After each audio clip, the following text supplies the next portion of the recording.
지금도 you're on my mind all the time. I wanna tell you but I'm super shy, super shy. Assalamualaikum warahmatullahi wabarakatuh. Perkenalkan, nama saya Fadina Lutfia dengan NIM 2023021020050.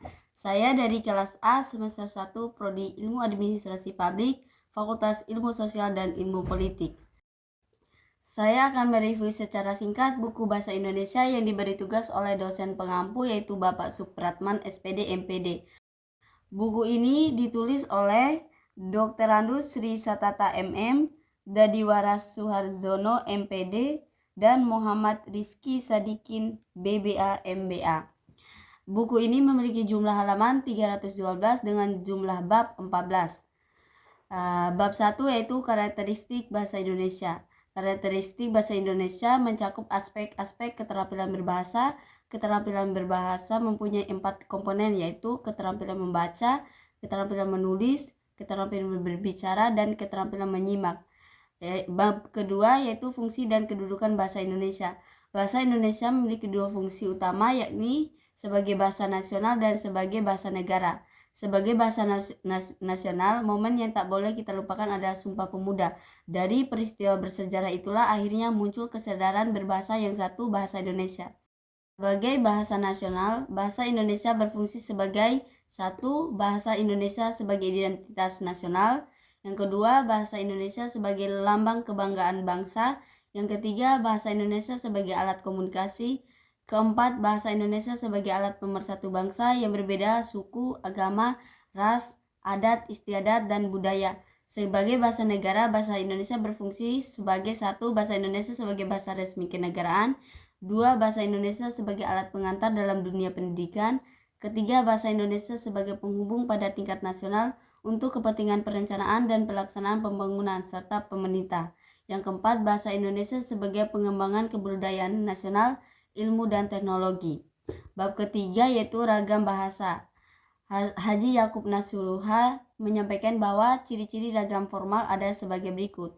Yang pertama, menggunakan gramatikal secara eksplisit dan konsisten. Yang kedua, menggunakan imbuhan secara lengkap. Yang ketiga, menggunakan kata ganti resmi. Yang keempat, menggunakan kata baku.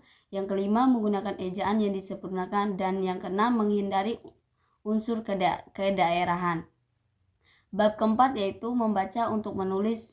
Jenis-jenis membaca yaitu yang pertama membaca keras, kedua membaca dalam hati, yang ketiga membaca cepat, yang keempat membaca rekreatif, dan yang kelima membaca analitik. Bab kelima yaitu tata ejaan bahasa Indonesia. Perkembangan ejaan Indonesia diawali dengan ejaan Van Ophuijsen. Ejaan pertama bahasa Indonesia tersebut diambil dari nama seorang guru besar Belanda yang juga pemerhati bahasa dan diberlakukan pada tahun 1901 oleh pemerintah Belanda yang berkuasa di Indonesia pada masa itu.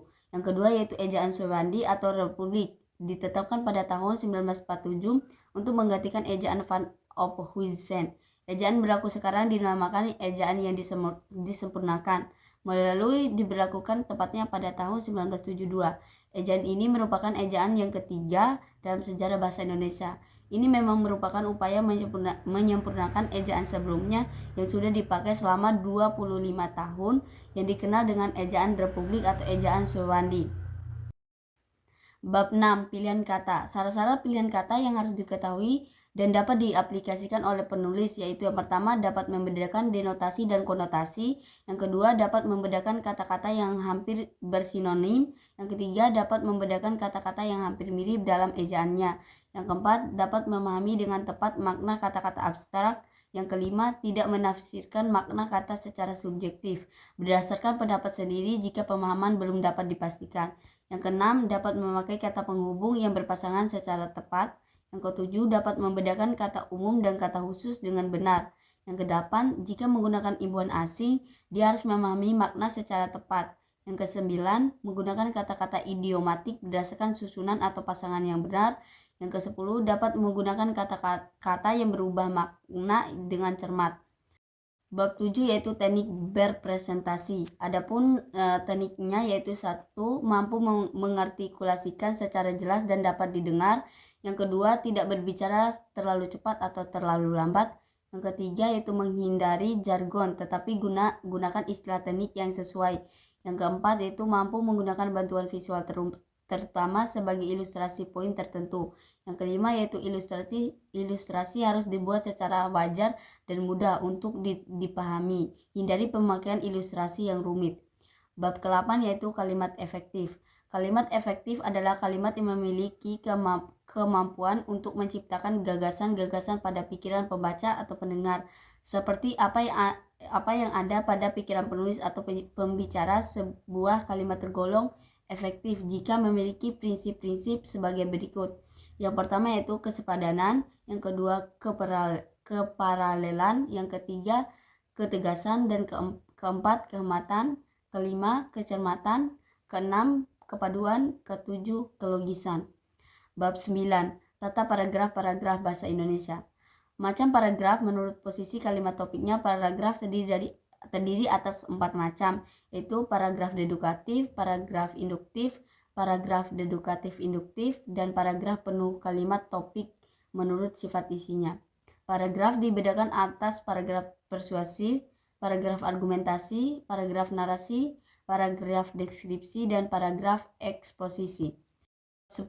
Surat dinas. Surat dinas atau resmi merupakan alat komunikasi tertulis untuk menyampaikan berita informasi yang berisi tentang hal-hal yang berhubungan dengan kedinasan, kegiatan dinas sebuah instansi pemerintah. Selain itu, surat dinas menjadi hal yang berhubungan dengan segala komunikasi tertulis yang menyangkut kepentingan tugas dan kegiatan dinas instansi, sehingga menjadi alat komunikasi kedinasan yang sangat penting dalam pengelolaan administrasi, seperti penyampaian berita tertulis yang berisi pemberitahuan, penjelasan permintaan, pernyataan instansi, sehingga menjadi alat komunikasi kedinasan yang sangat penting dalam pengelolaan administrasi, seperti penyampaian berita tertulis yang berisi pemberitahuan, penjelasan permintaan, pernyataan pendapat dari instansi kepada instansi lain, dan dari instansi kepada perseorangan atau sebaliknya.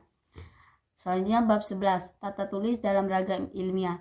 Di samping penggunaan bab penulis juga dituntut untuk memenuhi persyaratan-persyaratan tertentu yang berhubungan dengan teknik penulisan ilmiah. Menyisipkan kutipan-kutipan dalam sebuah tulisan ilmiah bukanlah merupakan suatu keaiban, bahkan tindakan mengutip dalam penulisan karya dibenarkan. Selanjutnya yaitu bab 12, yaitu penulisan karya ilmiah. Karya ilmiah adalah hasil pemikiran ilmiah seorang ilmuwan yang mengembangkan ilmu pengetahuan, teknologi.